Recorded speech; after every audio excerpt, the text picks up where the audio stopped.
As less innocent is a potential contributing factor to receiving harsher punishment in schools and juvenile justice systems, there has also been a long-standing discussion about the disproportionate, punitive treatment of black children and young people in the UK educational and criminal justice systems. As early as 1971, Grenadine politician Bernard Coard published a scathing attack on the British educational system, highlighting a trend of placing black children in schools for the educationally subnormal, as they were called at the time. Coard described the black children were made to feel inferior in every way in school, and how prejudice and patronizing attitudes were widespread among teachers, while black children were told at school that their language was second rate. The teaching resources depicted all the greats of history as being white. Teachers' expectations of black children were also found to be low, which also impacted on their sense of their own ability to achieve. Coard's groundbreaking research was very influential in the UK, and it kick-started many of the educational, multicultural and anti-racial educational policies of the 1970s and 80s.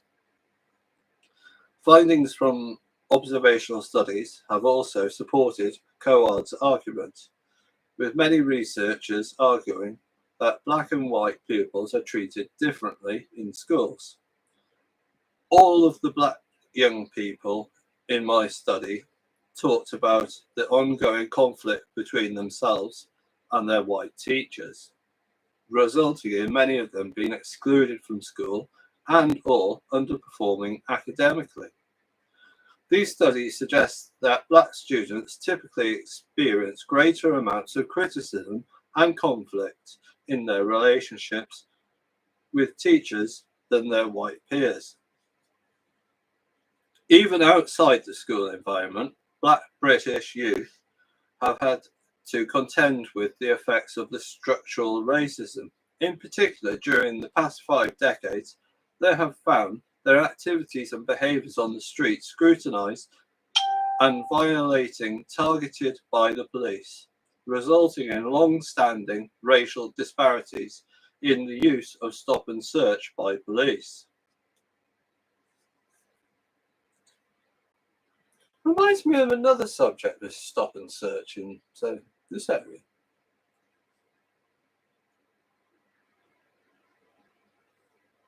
Stop and search and black youth. I carried out a 5-year ethnographic study examining youth crime prevention practices and policy in East London Borough. In addition to direct observations, the study comprised in-depth biographical interviews with 66 young adults aged 14 to 24, as well as interviews with 34 practitioners and key stakeholders, including police officers, youth workers, housing officers, local residents, and parents. In the study, I recount how there were a number of incidents and occasions where I observed police officers harassing countless numbers of black young men, even threatening myself and other concerned adults who attempted to intervene. Often they would publicly humiliate their young victims by making them take off their socks, footwear, and any other clothes garments, throw them forcibly up against the wall, make racist comments, and insult their mothers. Unfortunately, it was such an everyday occurrence that many black young people. London sounds lovely.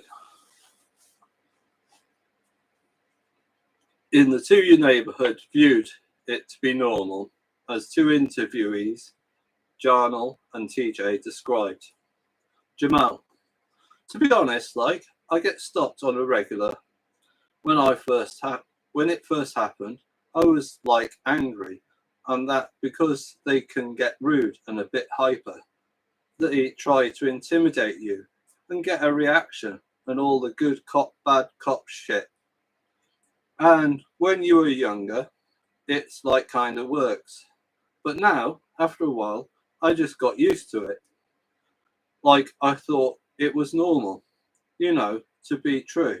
Like I've been stopped too many times. I can't really remember how many, but definitely too many. Black male, 16. TJ laughs, yeah. One day I think I was stopped about 7 times. Black male, 17. In. Why did they give you a justifiable reason? TJ. Apparently I fit this description of someone that robbed a gang. Well, I'm not robbing a gang. And what was the other one? The other one was because I was riding a bike. I was doing a wheelie round the park.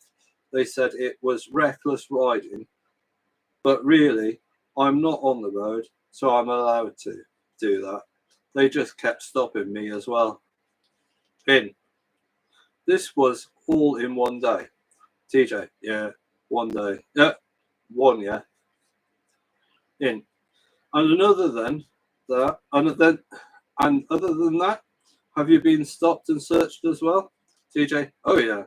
There's been a month where I have every day I go out, I get stopped and searched. In. So it's a regular occasion for you. TJ, yeah. Whilst the use of stop and search fell by 75% between 2010 and 2011 and 2016 and 2017, black people were still found to have been stopped and searched nearly 9 times more often than white people, whereas Asian people were 3 times more likely to be stopped searched than whites.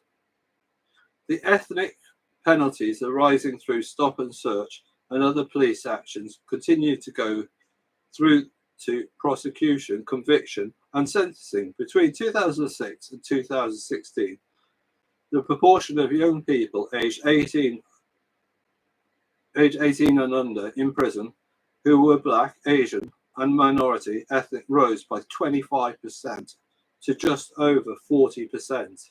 Lamy, 2017.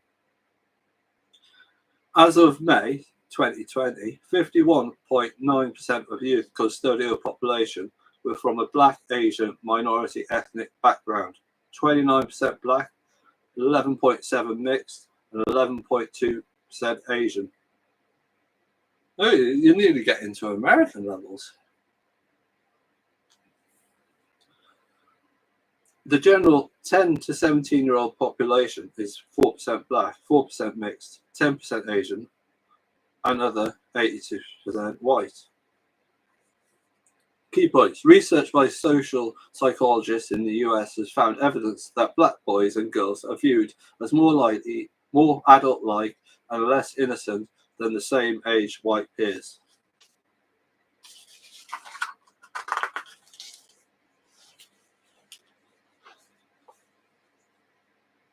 The adultification of black children is a potential contributing factor as to why they receive harsher punishment in schools and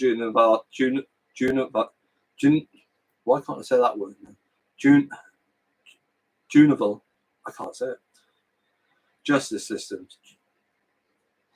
In the UK, there has been a long-standing concern about the disproportionate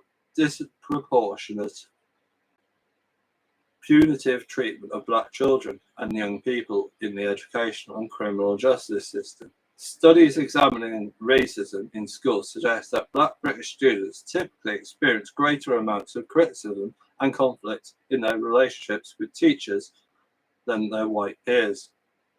During the past 5 decades, black British youth have found their activities and behaviours on the street scrutinised and violently targeted by police, resulting in long-standing racial disparities in the use of stop and search by police. Conclusion.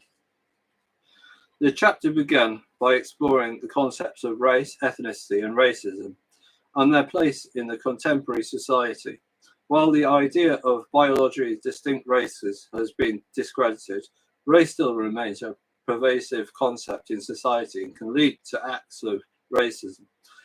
In the light of controversy surrounding race, it is suggested that the concept of ethnicity has become a more acceptable way of describing human difference. Psychological and sociological studies of children and young people's racial attributes have revealed that they are susceptible to the racist attitudes prevalent in society and use these as a powerful tools in their peer-to-peer relationships. While we may often think that matters of race and racism are removed from their lives of children, the chapter illustrates that children have sophisticated understandings of race and racism.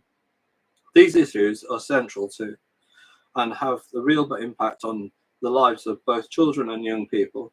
Lastly, we discussed the adultification of Black children and it being potentially contributing factor as to why they receive harsher punishments in schools and criminal justice settings in comparison to same age white peers. Whew.